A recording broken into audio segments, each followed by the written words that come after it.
Muito bem, nós recebemos hoje aqui no Bom Dia Top o professor de Geografia Márcio Francisco Martins, que tem um projeto bastante interessante, chama-se Pedalágua, e ele vai explicar pra gente o que é esse projeto, quais são os objetivos. Márcio, muito bom dia pra você. Primeiro que você falasse pra gente como é que nasceu a ideia do projeto Pedalágua. Bom dia a todos os ouvintes aí. Bom, obrigado por me convidar aqui na Semana do Meio Ambiente.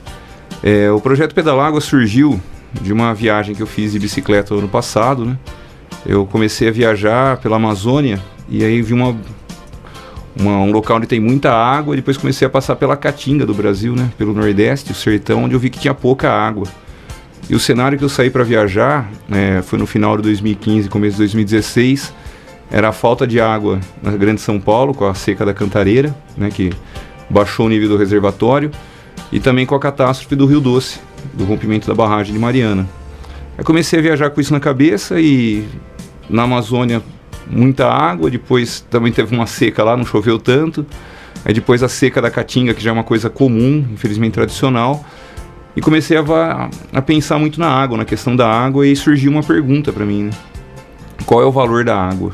E aí, quando eu comecei a ver as diferentes realidades do Brasil inteiro, eu comecei a realizar o projeto Pedalágua, que é para descobrir qual o valor da água para as pessoas. Essa sua viagem demorou quanto tempo? Foi de quanto a quanto? Ela foi do dia 10 de janeiro de 2016 até o dia 11 de dezembro de 2016. Então deu aí 11 meses de viagem. E como é que você fez para viabilizar esse projeto aí de quase um ano viajando? O projeto, a gente buscou patrocínio, né? Todo mundo, é difícil, né, cara, se conseguir um patrocínio, né? Todo mundo que acha muito normal a ideia da gente sair andando de bicicleta por aí, né? E aí eu tinha um carro, eu planejei isso desde 2012 até 2015, eu fiquei planejando 3 anos para fazer essa viagem. E aí, como eu não consegui nada de apoio, então eu vendi o carro que eu tinha e acabei fazendo a viagem. Tá certo. E assim, quais os principais objetivos do Pedalágua?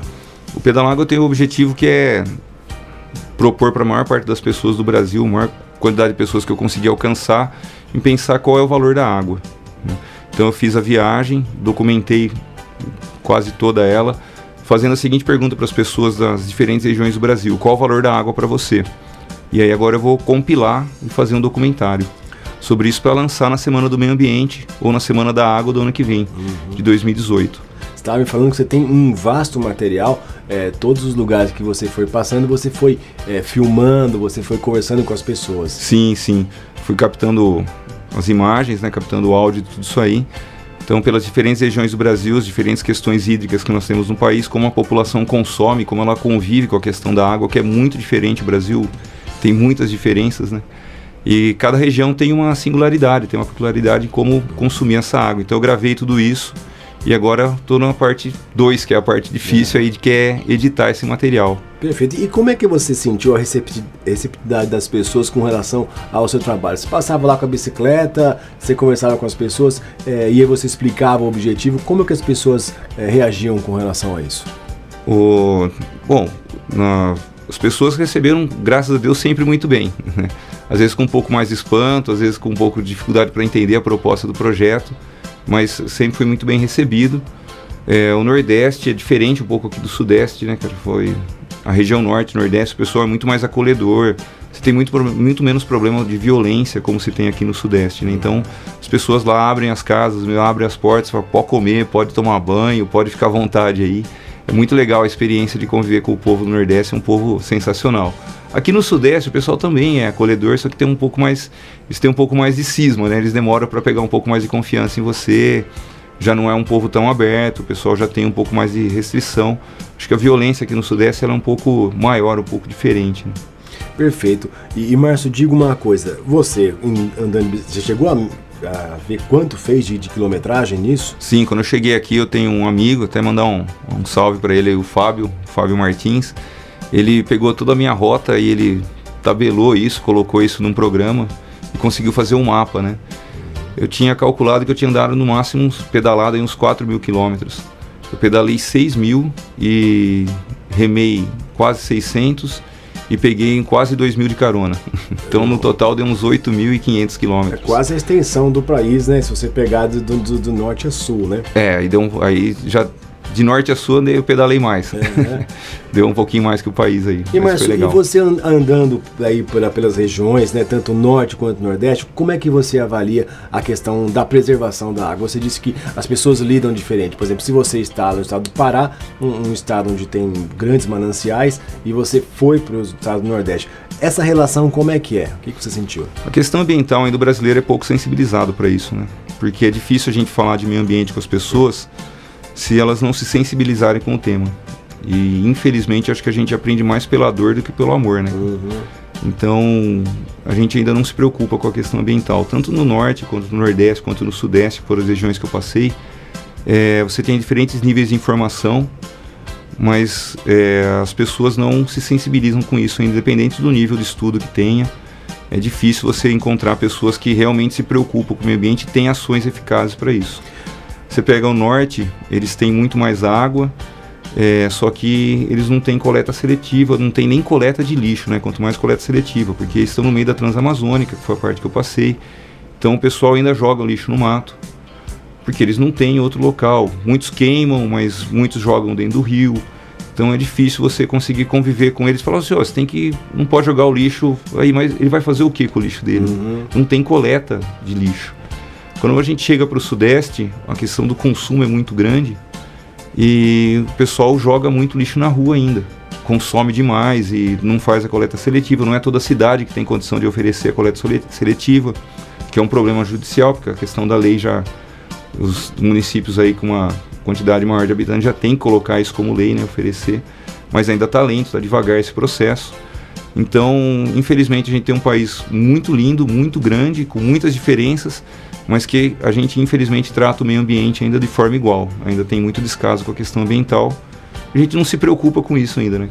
E é um bem muito escasso na natureza. O Brasil é um país privilegiado, mas é um bem escasso e é um bem que pode acabar. Precisa ser bem cuidado. Você, nas suas andanças por aí, você encontrou ONGs ou entidades não governamentais que têm essa preocupação muito como a sua? Tem bastante gente. Eu consegui aí a ONG Jacarenema, no Espírito Santo, foi uma ONG legal que eu conheci. Muitas faculdades com projetos, com pessoas bem envolvidas, né, com a questão ambiental. Você tem a Proterra em Jaú, uma ONG que segue mesmo a sua função, né, que quer preservar as questões ambientais, matas ciliares, mas ainda é difícil porque as ONGs elas não fazem nada sem as pessoas, né? Então elas dependem das pessoas ainda para fazer. E é difícil você encontrar uma sensibilização, até porque tudo vai decorrer em forma da questão econômica, né? A questão econômica é uma questão muito grave, e se hoje a economia está ruim, então você não vê muita questão econômica voltada para o meio ambiente, então isso dificulta bastante. E do poder público, o que você assistiu, o que você viu nessa sua caminhada de quase 8 mil quilômetros, mais de 8 mil quilômetros, né? O poder público é muito omisso ainda.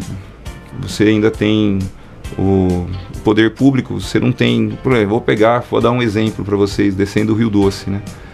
O Rio Doce foi a maior tragédia ambiental, com certeza, do Brasil, está entre as maiores do mundo, é uma coisa sem precedente. E você tem hoje a Samarco pagando muito, dando uma restituição para as pessoas que não podem mais pescar no rio. As pessoas que não podem mais pescar no rio, elas estão recebendo essa bolsa. Elas vão receber isso até quando?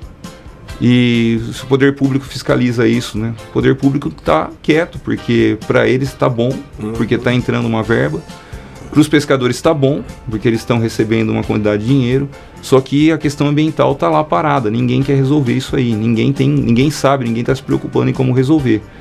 Eu acredito que um dia ou outro a Samarco vai parar de pagar isso aí, né? E aí o poder público está fiscalizando agora ou vai fiscalizar só depois?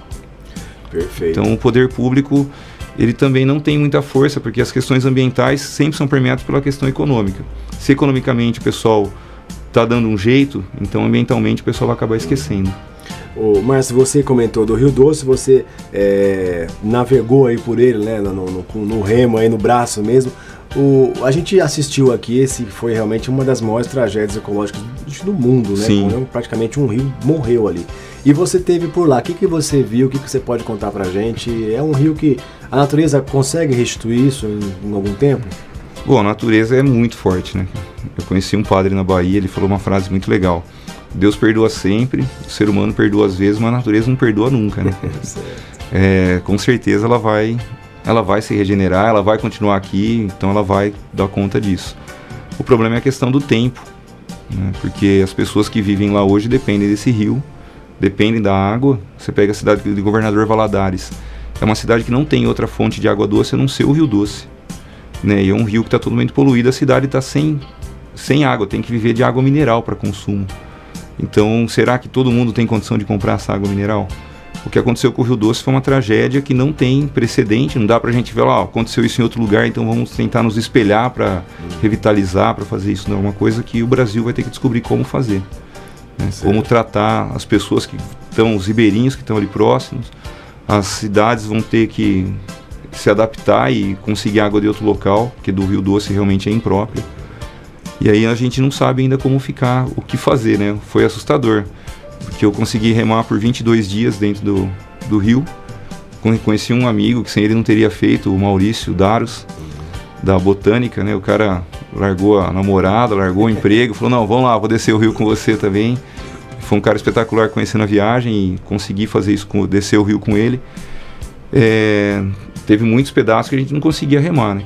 Você pega um Por rio... conta da lama mesmo? Da lama, tinha que empurrar o caiaque. A gente andou e teve dias de andar 2, 3 quilômetros assim, puxando o caiaque na lama, enfiando o pé na lama, que é impossível você conseguir remar num rio totalmente assoreado como tá.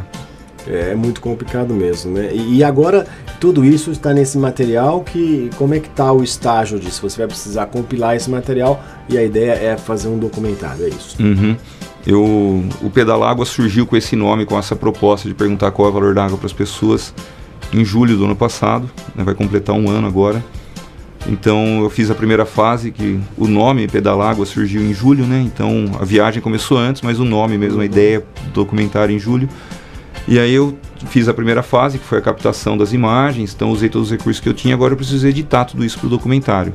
Então essa segunda fase agora é o desafio da vez, né? De buscar aí parceiros, pessoas que queiram fazer comigo isso aí, para conseguir disponibilizar isso para as escolas do Brasil do ano que vem, de forma gratuita.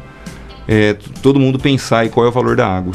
E Márcio, nessa semana do meio ambiente, está todo mundo muito atento a essas questões, e é importante mesmo. Às vezes as pessoas dizem assim, mas não sei para que fazer isso, depois volta ao normal, mas se não fizer ninguém lembra, né? Então pelo menos, que nem a semana do Dia da Mulher, né? O Dia da Mulher todos os dias, mas se não tiver aquela data, as pessoas elas não se recordam que as mulheres têm muitos direitos. Falando especificamente agora do meio ambiente, qual é o recado que você dá para as pessoas aqui? A Rádio Top FM tem uma abrangência muito grande aqui na nossa região, e a audiência boa também. O que você dá de recado para essas pessoas nessa semana? Bom, essas pessoas, primeiro que nós temos que nos sensibilizar, né? A água é um bem coletivo. Então, quando eu estou desperdiçando água, não sou eu que estou desperdiçando a água de muita gente. Sensibilizar as pessoas não é fácil. Eu estou fazendo uma parte, eu sou uma formiguinha, né? Fazendo tudo isso aí. Cada um está fazendo a sua parte, eu estou fazendo a minha. Acho que as pessoas, eu gostaria de deixar o recado, que é o que eu quero deixar para o documentário do ano que vem. Qual que é o valor da água para você, ouvinte da Top FM, né? Qual é o valor que a água tem na sua vida? Eu acho que a gente vai perceber muito mais esse valor quando ela começar a faltar, né? Se ela ficar escassa. O povo da Grande São Paulo, eu estive na Avenida Paulista e perguntei para as pessoas qual é o valor da água. Hoje, né, um ano depois da seca da Cantareira, lá da falta de água no reservatório, todo mundo que eu converso em São Paulo, todo mundo economiza água, cara. Todo mundo que seja verdade, né? Tomara que todo mundo realmente esteja economizando água. Perfeito. Bom, o Pedalágua tem agora esse desafio de fazer esse documentário, mas pelo que eu estou entendendo, você tem projetos futuros, né? O Pedalágua vai mais adiante? Até onde vai? Eu gostei de pedalar, achei legal fazer essa viagem aí. O Brasil ainda não fiz a região sul e a centro-oeste. Quem sabe daqui uns 3 anos terminar esse documentário, que é o foco agora. O Pedalágua quer entregar esse documentário para todas as escolas do Brasil, ou o máximo possível que eu conseguir atingir. E depois disso continuar assim, fazer a pergunta para o maior número de pessoas, qual é o valor da água para cada um. Tá certo. Márcio, muito obrigado, sucesso para você, tá bom? Valeu. E conte sempre com a Top FM para divulgar aí, porque para nós a água tem um valor muito importante. Não dá nem para mensurar enquanto, mas que ela é importantíssima, ela é. Então fechou. Muito obrigado pelo espaço aí, valeu, obrigado.